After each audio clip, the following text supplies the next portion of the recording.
It's a pity you're not wearing your USSR sweatshirt today. Well, you know, I think they blew that up into a sensation. There's nothing unusual about it. We have plenty of products that reproduce Soviet symbols. I don't see anything wrong with that. It's part of our life, part of our history. It's our homeland, which has now taken the form of the Russian Federation and is surrounded by the former Soviet republics, friendly countries. Of course, there are always clashes of interest, but that's life. As for this fashion, if you like, I saw after the Anchorage summit how young people here, students at Moscow State University and other universities, wore those sweatshirts. I don't think this is about imperialism, or attempts to revive imperial thinking, as some in the West say.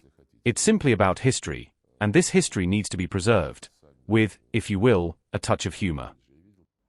The American side noticed your appearance.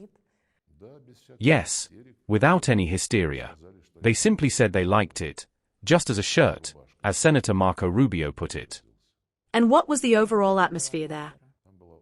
It was a very good atmosphere, reflected in the statements made by Presidents Putin and Trump after the talks. It was a useful conversation.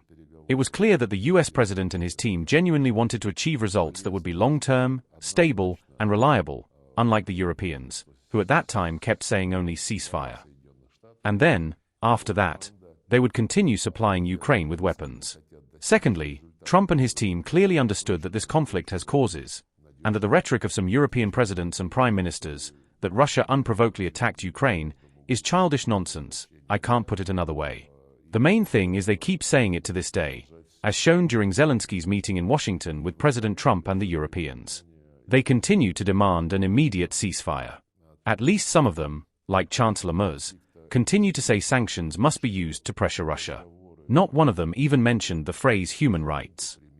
Whenever they discuss foreign policy issues about countries not in their neoconservative or neoliberal camp, be it Venezuela, China, Russia, even Hungary, and many others, they always put human rights at the forefront, within what they call a rules-based order. But if you look retrospectively at everything they said about Ukraine over the years, you won't find the phrase human rights a single time. Yet the complete ban on the Russian language in all spheres of human life in Ukraine should have outraged those champions of democracy. But no. The fact that Ukraine is the only country in the world where language is outright banned also doesn't bother them. And when some of them said, well, maybe territorial exchanges will have to be accepted, first, they claim it's up to Zelensky to decide. And second, they say they will deploy peacekeeping forces, meaning military forces disguised as peacekeepers.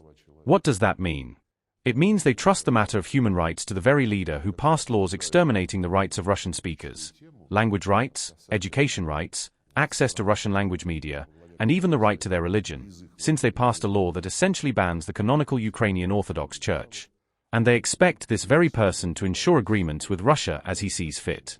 Nobody says that before going into negotiations he should at least repeal those laws, especially since the UN Charter explicitly requires respect for human rights regardless of race, sex, language, or religion. In Ukraine, the Charter is being grossly violated in terms of language and religion. Let's not forget, Zelensky said in Washington, I'm ready to negotiate, but I won't even discuss territories, because the Constitution forbids me. That's an interesting point, because ironically, the Ukrainian Constitution, despite the anti-Russian laws, still states that the government is obliged to fully protect the rights of Russians and other minorities. So if he appeals to the Constitution, he should start with those very first articles. All this has been swept under the rug by people like Ursula von der Leyen, Macron, Starmer, Merz, and earlier Scholz. This is well known. And of course, Biden and his administration have been leaders in ignoring and distorting all these facts, which actually underlie the roots of the Ukrainian crisis. It is telling that the European delegates accompanying Zelensky as a support group in Washington on August 18 all said something must be done, clearly reacting to the fact that Trump and his team, especially after the Alaska meeting, began to take a much deeper approach, realizing the root causes had to be eliminated. As Putin has repeatedly said, one of those causes is Russia's security, given that for decades Western promises not to expand NATO eastward were consistently broken. Putin has noted many times that despite promises, there were 5 waves of NATO expansion.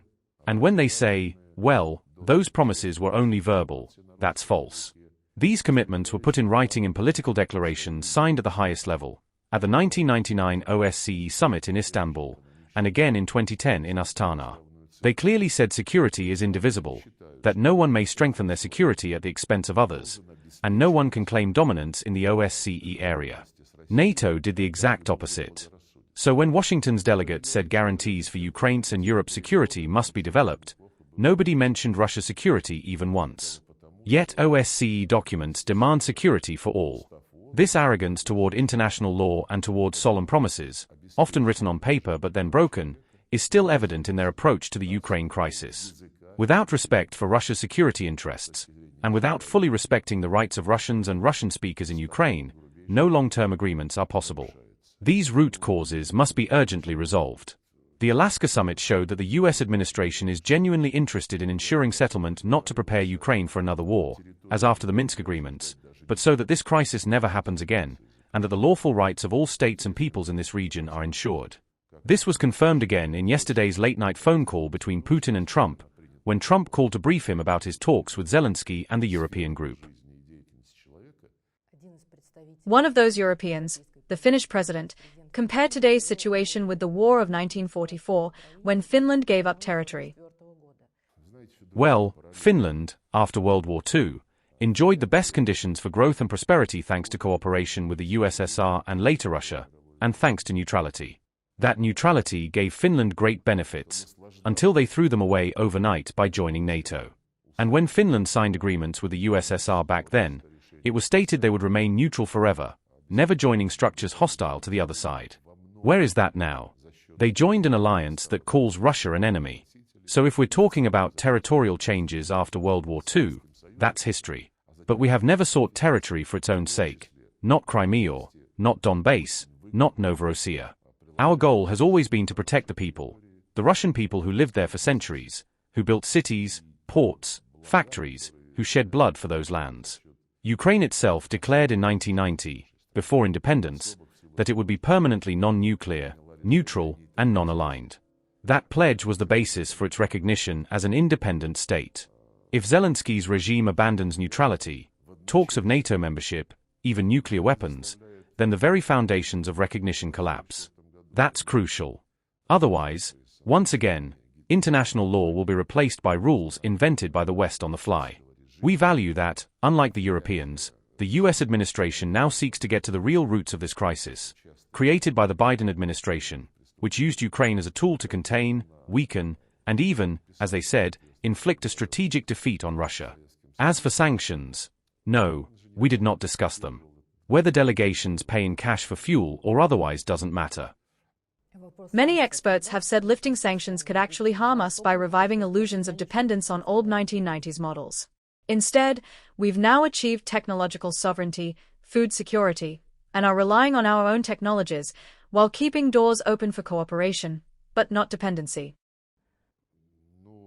Overall, the process now looks far more reliable and promising than 6 months ago at the end of Biden's term. What's next? We are open to any formats, bilateral, trilateral, multilateral, including at the UN. But they must be serious, not propaganda exercises for the morning papers or evening TV. Meetings at the highest level must be carefully prepared, step by step, starting with expert discussions. And one last question. Could Donald Trump come to Moscow this year?